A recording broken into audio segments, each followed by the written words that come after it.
ఈరోజు నాగపంచమి ఎపిసోడ్లో ఏం జరిగిందో తెలుసుకుందాం.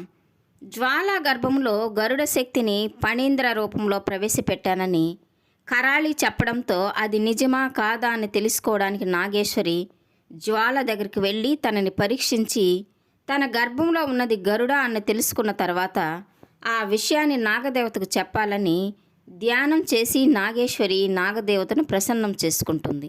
ఇక ప్రత్యక్షమైన నాగదేవత, ఏదైనా బలమైన కారణం ఉంటే తప్ప నువ్వు నన్ను ప్రసన్నం చేసుకోవు నాగేశ్వరి, ఏమైందో చెప్పు అని నాగదేవత తనని అడుగుతూ ఉంటుంది. ఆ కరాళి సామాన్యురాలు కాదు మాత, మనం ఊహించనంతగా తన ప్రమాదకరంగా తయారైంది. మీ దగ్గర శాపానికి గురైన ఫణీంద్రని తన ఆయుధంగా మలుచుకొని నాగలోకాన్ని నాశనం చేయాలని తన కంకణం కట్టుకుంది. మనకు ఆగర్భ శత్రువులైన గరుడ లోకంతో చేతులు కలిపి ఫణీంద్రని ఒక గరుడ శక్తిగా మార్చి పంచమి అంటే ఇష్టపడని తన తోడికోడలు జ్వాలా గర్భంలో ప్రవేశపెట్టింది మాత. పంచమిని తన కడుపులో బిడ్డని నాశనం చేయాలని ఆ కరాళి ఈ ప్రయత్నాలన్నీ చేస్తూ ఉంది. తన ప్రయత్నం ఫలించి మహారాణి విశాలాక్షి పుట్టక ముందే తనని నాశనం చేస్తే మహారాణి విశాలాక్షి ఎలా పుడుతుంది? మన నాగలోకానికి రాణి లేని లోటు ఎవరు తీరుస్తానని నాగేశ్వరి తనతో చెప్తూ ఉంటుంది. ఆ ఫణీంద్ర అంత పని చేశాడా? నాగలోకానికి అంత ద్రోహం చేయాలని అనుకున్నాడా? గరుడ శక్తిని మనం అంత తక్కువ అంచనా వేయకూడదు. మన నాగజాతిని నాశనం చేయడం కోసం ఆ గరుడ లోకం ఎప్పుడు ప్రయత్నిస్తూనే ఉంటుంది.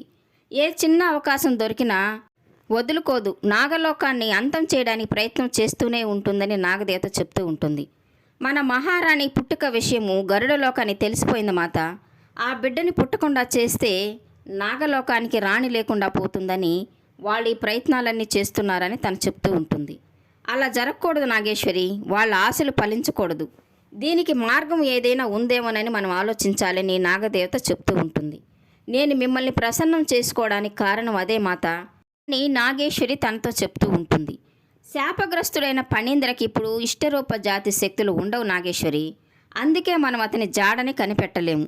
తను పాముగా మారలేడు కాబట్టి అతని పసిగట్టడం కష్టం అంటూ ఉన్న నాగదేవతతో, మీ ఆశీర్వాదం ఉంటే నేను ఫణీంద్రని ఎలాగైనా కనిపెడతాను మాత అని తను చెప్తూ ఉంటుంది.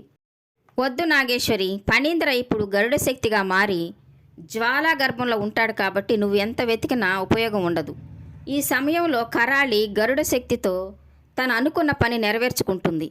ఇప్పుడు నువ్వు చేయవలసింది పంచమి గర్భాన్ని రక్షిస్తూ తనకి ఎలాంటి ప్రమాదం జరగకుండా ఆపద కలగకుండా ఎప్పుడూ పంచమికి నువ్వు కాపలా కాస్తూ ఉండాలి. గరుడ శక్తి ప్రభావం పంచమి గర్భం మీద పడకుండా చూస్తూ ఉండు. అలాగే గరుడ శక్తిగా ఫణీంద్ర పుడితే నాగజాతి నుంచి గరుడ శక్తిగా మారిపోతాడు. అప్పుడు ఫణీంద్ర మన నాగజాతిని నాశనం చేయడానికి ప్రయత్నిస్తాడని నాగదేవత తనతో చెప్తూ ఉంటుంది. నా శాయశక్తిలా ప్రయత్నించి ఆ గరుడ శక్తిని ఏం చేయాలో అదే చేస్తాను మాత అని నాగేశ్వరి తనతో చెప్తూ ఉంటుంది. వద్దు నాగేశ్వరి, ఇప్పుడు అలాంటి ప్రయత్నాలు ఏమి చేయొద్దు. నువ్వు చేయవలసింది పంచమిని జాగ్రత్తగా చూసుకోవడమే. పంచమి బిడ్డను ప్రసవించి తీరాలి. ఆ బిడ్డ మన నాగలోకానికి మహారాణి కావాలి. మన మహారాణి విశాలాక్షి కోరికను మనం తీర్చాలని నాగేశ్వరితో నాగదేవత చెప్తూ ఉంటుంది. పంచమి దిగులుగా ఉండడం చూసి వైదేహి రఘురాములు పంచమిని అడుగుతూ ఉంటారు. అంత దిగులుగా ఎందుకున్నావు పంచమి? తల్లి కాబోతున్న వాళ్ళు ఎంత సంతోషంగా ఉంటారు. అలాంటి సంతోషం నీ ముఖంలో ఏమీ కనిపించడం లేదు. ఇంట్లో వాళ్ళు ఏమైనా ఇబ్బంది పెడితే ఆ విషయం మాతో చెప్పమ్మా. నువ్వు దేనికి దిగులుగా ఉన్నావు, దేనికైనా ఇబ్బంది పడుతున్నావా అని వాళ్ళు అడుగుతూ ఉంటారు. లేదత్తయ్య, మీలాంటి అత్తామామలు దొరకడం నా అదృష్టమని తను చెప్తూ ఉంటుంది. ఇక వైదేహి పంచమిని దగ్గరికి తీసుకొని, నేను నిన్ను సొంత కూతురిలాగా అనుకుంటున్నాను పంచమి, అలాగే నువ్వు కూడా నన్ను నీ కన్న తల్లిలాగా భావించుకో. ఒకవేళ నేను మీ అమ్మగారిలాగా ప్రేమగా చూసుకోలేదనిపిస్తే మీ అమ్మగారిని ఇక్కడికి పిలిపిస్తాం. నాగలవరంలో డాక్టర్ల సౌకర్యం ఉండదు కాబట్టి నిన్ను అక్కడికి పంపలేము. మీ అమ్మగారినైతే ఇక్కడికి పిలిపిస్తాం, తనని నీ దగ్గరే ఉంచుకో అని ఇద్దరూ చెప్తూ ఉంటారు. ఇక పంచమి అంటూ ఉంటుంది, అవసరం లేదత్తయ్య, మీరు నన్ను దగ్గరికి తీసుకున్నప్పుడే మీలో నాకు మా అమ్మ కనిపించింది, మా అమ్మ ప్రేమ కనిపించింది.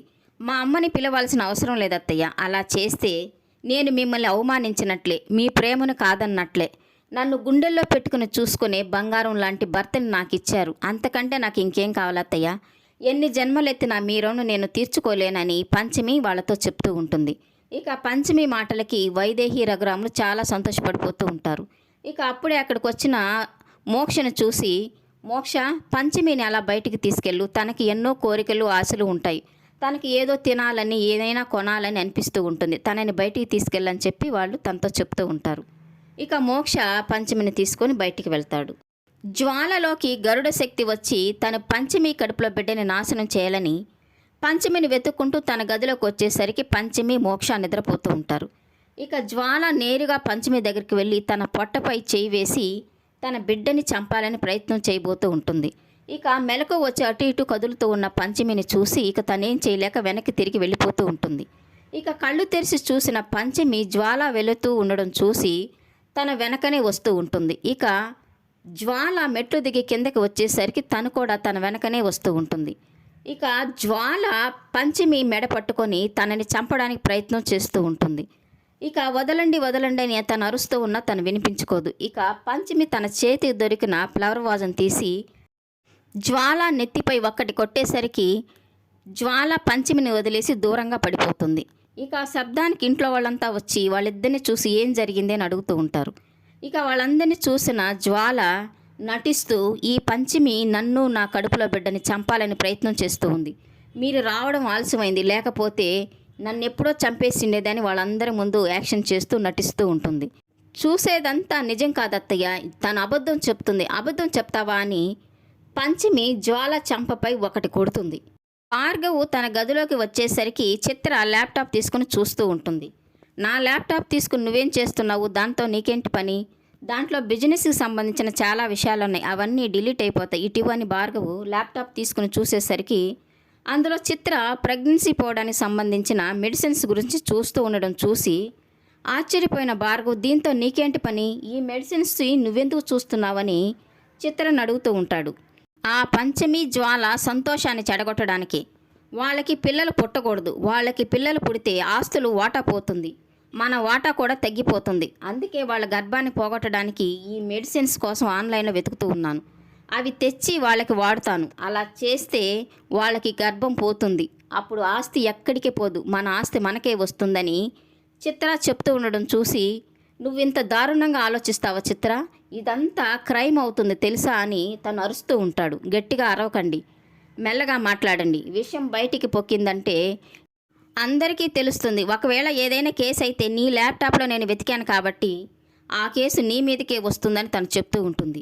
నువ్వు చేసిన పనికి నన్నెందుకు ఇరికిస్తావు చిత్ర, అసలు నిన్ను చూస్తుంటే నాకు భయం వేస్తుంది, నీకు ఇలాంటి ఆలోచనలు ఇలాంటి బుద్ధులు ఎలా వచ్చాయని తను అంటూ ఉంటాడు.